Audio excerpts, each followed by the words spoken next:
Hi everyone, if you're new here, my name's Amanda and today I'm going to take you on a digital tour of Magic Kingdom. If you've never been to Disney, this is a great way to see what the park looks like before you make any plans to go. I'm going to pop the map up over here and I hope that gives enough detail and idea of how the park actually looks. 9 times out of 10 people who visit the parks plan a whole long week trip to visit all 4 of the parks, but for some people they might not be able to. You might only be able to go 1 or 2 days, and so I'm here to hopefully help you decide which park is best for you, which one's best for your family. Today I'm just going to go over Magic Kingdom. I am going to do the other parks eventually. I'm also going to show you some of my favorites, some of rides we always go straight to. We never skip every time we go. Basically, there's a few ways to enter Magic Kingdom. There's a ferry boat, there's a monorail, there are other modes of transportation if you're staying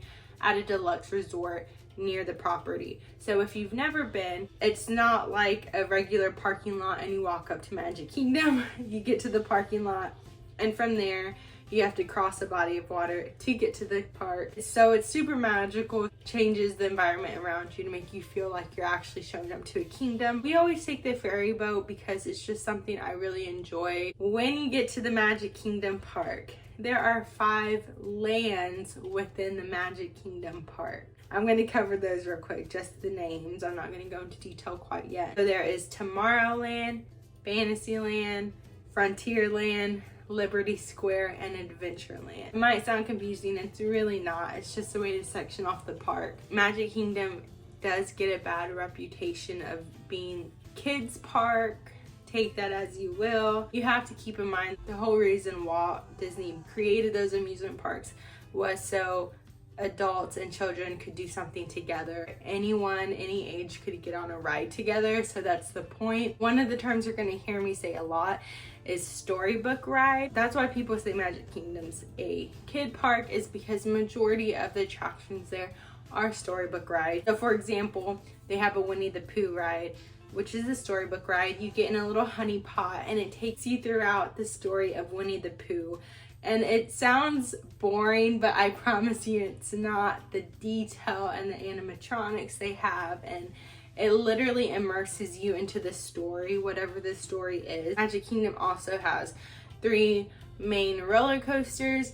They're not like gigantic Six Flags roller coasters. I'm not gonna get sick. I'm not gonna get scared. They have Space Mountain, Big Thunder Mountain, and the Seven Dwarfs Mine Train. So those are for, like, I guess you could say the little bit older kids and grown-ups. Because of COVID, there are no fireworks at the castle. There are no set scheduled parades. There are pop-up parades. They just happen throughout the day. If you catch it, you catch it. If you don't, you don't. There are also no character meet and greets. You can see Mickey and Minnie, but it's going to be from afar. It's not going to be up close, give them a hug and autograph. So now I'm going to take you on the digital tour. If you're looking and I say go to the right, it's going to be your right, not my right. Once you get to Magic Kingdom, whether it be through ferry boat or monorail, first you're going to get your temperature checked. You're going to get screened through security. You're going to go through bag check if you have a bag. And then from there, you're going to go through the tickets. So if you have a Magic Band, or now they're doing it through your mobile phone, you're going to go and you're going to scan in, get into the parks. We always tend to go to the right. I don't know why, but we do. Every time we enter the park, we tend to go to the right. It's just kind of like the circle entrance. Most of the time right now, they're going to have characters at the very top of the train station out in the morning to greet all the guests. From there, we're gonna go ahead and go up to Main Street. So I'm gonna go ahead and put Main Street up here on Main Street. Main Street USA, that's what it's called. It's gonna lead you straight to the castle. It's so pretty. If you're walking up Main Street, directly to your right, you're gonna see the confectionery, a candy store slash bakery slash treat store. Mickey and Minnie Rice Krispies, any kind of seasonal treats they have there. A whole lot of candy, a whole lot of like caramel popcorn, things like that. It is definitely a place to stop before you go home for the night. Another hot spot that they have on Main Street, if you keep going right side of the street, they're gonna have Main Street Bakery, which is basically a Starbucks. However, they do have certain seasonal treats there as well. To the left, if you're walking up Main Street, is the Emporium, which is basically a gigantic street-long gift shop. To your left, it's currently closed, but it's one of my absolute favorite lunch spots, is Casey's Corner. Best hot dogs, absolutely love it. It is closed. And then to the right, you're gonna have the Plaza restaurant. I haven't been there, but it's somewhere I really wanna go and really wanna try, but that place is open. You're gonna keep going, you're gonna be at the very end of Main Street, and it's gonna take you straight to the castle. And it's the perfect view of the castle. It has the classic Mickey and Mr. Walt Disney holding hands. Okay, so from there, me and Jess always go ahead and go to the right. It's gonna take you to Tomorrowland. We go straight to Space Mountain. We love Space Mountain, but Space Mountain is one of the top roller coasters there. It is gonna get to a long wait later in the day, so that's always our first ride we get on. Buzz Lightyear out over there. They bring Stitch out over there. They have a Buzz Lightyear game. It's with the lasers and it's like shooting for points. They have the People Mover. They have the Carousel of Progress, which is literally my favorite attraction there. Not my favorite ride, but my favorite attraction. It has the It's a Great Big Beautiful Tomorrow song in that attraction, and I love it. So one thing I want to mention is I'm not gonna name every single ride and every single thing that they have at Magic Kingdom, because that would be a ridiculously long video. I'm just pointing out our go-tos or places that stand out that I know other people really like, but I'm not gonna name every single thing because that's gonna take way too long. But one other thing in Tomorrowland that I know is like a classic attraction there that people like, I've never been on and I never bother going to, is the Tomorrowland Speedway.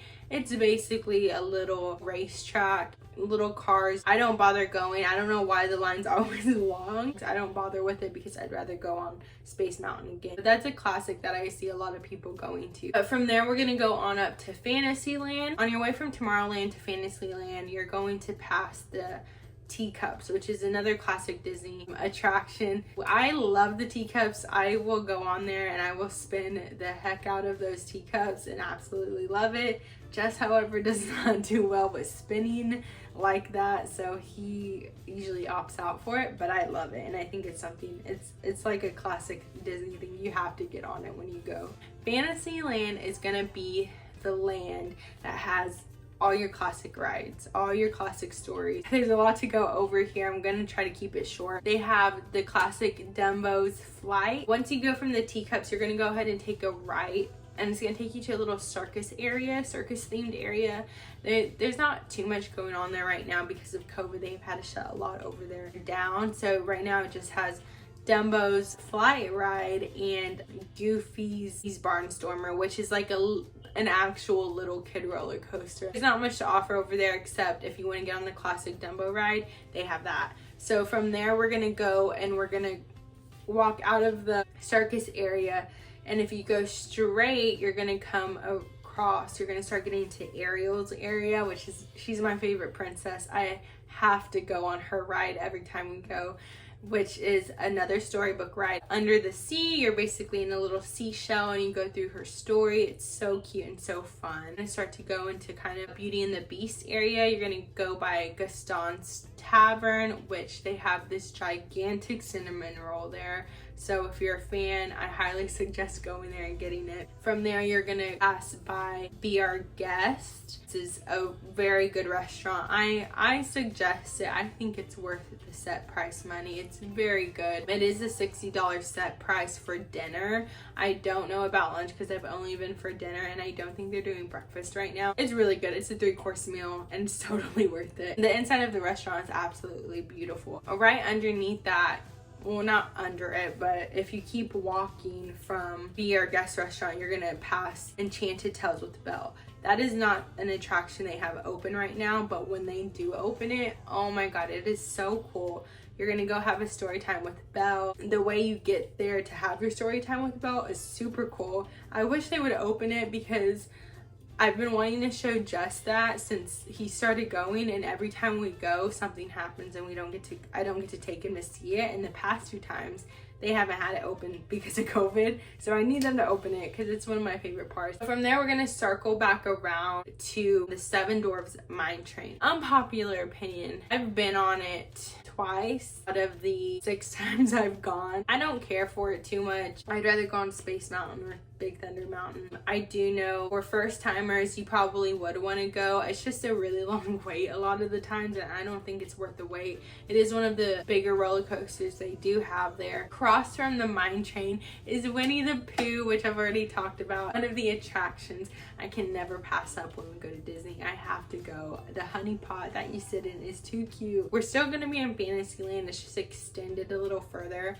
and this is going to be behind the castle, and you're gonna see it's called Prince Charming's Carousel, and it's just a regular little carousel. I really like it at night. It just feels super magical because they have the lights on and it's behind the castle. Another ride we're gonna pass up, it's gonna be on your left if you're walking, is Peter Pan's Flight. I cannot miss this ride. It's so magical. And I know I say that a lot, but like honestly, the first time I went on it, I was just like, oh my god. From across from Peter Pan's Flight is It's a Small World. I've been on it twice. For me personally, it's one of those rides where it's like once you get on it, you know what it is. Like that's enough for me. But if you've never been, it's an attraction to see because it is a classic. It's something they have at Disneyland and you can't really pass it up. You have to see it for yourself. Passing Peter Pan's Flight and It's a Small World, you're going to come up to the famous Tangled bathrooms. That's all Rapunzel gets, famous bathrooms. They're really nice bathrooms and it's decorated really nicely over there, but that's all she gets. So from there, you're gonna go. And I was trying to figure out if Haunted Mansion was part of Liberty Square or Fantasyland. I'm gonna say it's part of Fantasyland because it's tucked in the corner, and from there on, you're gonna get into Liberty Square. So we're gonna say it's part of Fantasyland, but we're gonna come across Haunted Mansion. Another favorite of mine, something I can't miss anytime we go. It's one of Jesse's favorites. He thought it was the coolest thing the first time I took him on it. So from the Haunted Mansion, keep walking straight, you're gonna come across Liberty Square. It has your very educational spots. It has the Hall of Presidents. They do have a really cool Christmas store there, like yearly Christmas store, and I absolutely love Christmas, so that's pretty cool. It does have a great snack spot, which is called Sleepy Hollow. It has the famous waffle with Nutella spread and fruit. 10 out of 10 would recommend. And they do have one of our favorite restaurants there, which is called Liberty Tree Tavern. You don't have to make reservations, but I would suggest making reservations. Oh my god, they have the best pot roast. And I don't even eat pot roast, but it's so good. So we're just gonna keep walking. We're gonna go into Frontierland. Only thing in Frontierland I absolutely have to get on is Big Thunder Mountain. Another one of the bigger roller coasters they have there. They do have Splash Mountain. They do have Tom Sawyer Island, which is currently drained, so we can't go over there. And they have Country Bear Jamboree, which I haven't been to that. I just have never made it to the animatronics show, but they have those are the main attractions they have in Frontierland. If we're leaving Frontierland and we're walking past Splash Mountain and keep walking straight, we're gonna go down to Adventureland. There in Adventureland, we have our classic Pirates of the Caribbean. Absolutely love that one. That's sometimes a long way, just depending on the time of day. You should go for a first timer. The famous Jungle Cruise. They have the famous Tiki Room, which is another animatronic attraction. Aloha Isle, which has the famous Dole Whip snack, which is basically vanilla soft serve and pineapple soft serve mixed swirled together. It's a famous snack, so if you're into pineapple, go ahead and go to Aloha Isle. Magic Carpet Ride, which is basically Dumbo but Aladdin themed. And they have the Swiss Family Treehouse, which is a gigantic treehouse, and you could go and look through it. It's really neat. But from there, if you go and you circle around, it takes you right back to the castle. So that's Magic Kingdom. It might not sound big by how quickly I try to describe it. I think it's worth it. I think it's hard to pass at Magic Kingdom. It is the classic Disney. It has the castle, it has all the classic rides, it has every classic character. Two of the things I didn't mention though that they have or offer in the Cinderella Castle is Cinderella's Royal Table, which is a restaurant I've never been. It is on my bucket list. It's just mainly the experience of eating inside of the castle and being in the castle, and I would really love to do that. And they do have the Bippity Boppity Boutique. It is currently not open, but if you have little kids that want to dress up as a princess and get a whole makeover, you could go there. They also have other little areas on Disney property that have a Bippity Boppity Boutique, but it's not open right now. But just to keep in mind if you go later on. Another thing that's on my Disney bucket list for Magic Kingdom is to get invited to stay in the Cinderella Castle. If you didn't know, there is a suite in the very top of Cinderella's castle. You do have to get invited to go and stay a night up there. I don't know what it would take, but Disney, if you're watching this, send me an invite. That's my quick little tour of Magic Kingdom. I hope it helped for people who have never been and are trying to decide if that's a park they want to go to or not. If you have any other questions, feel free to drop them in the comments and I'll do my best to answer them. I hope this video helped in giving you some information on what kind of rides they have at the parks, on what they have open. If you made it to the end of the video, thank you so much for watching. I hope you enjoyed it, and if you want to, you can like and subscribe to get updates on my next video coming out next Wednesday. So thank you so much for watching and have a great day. See ya.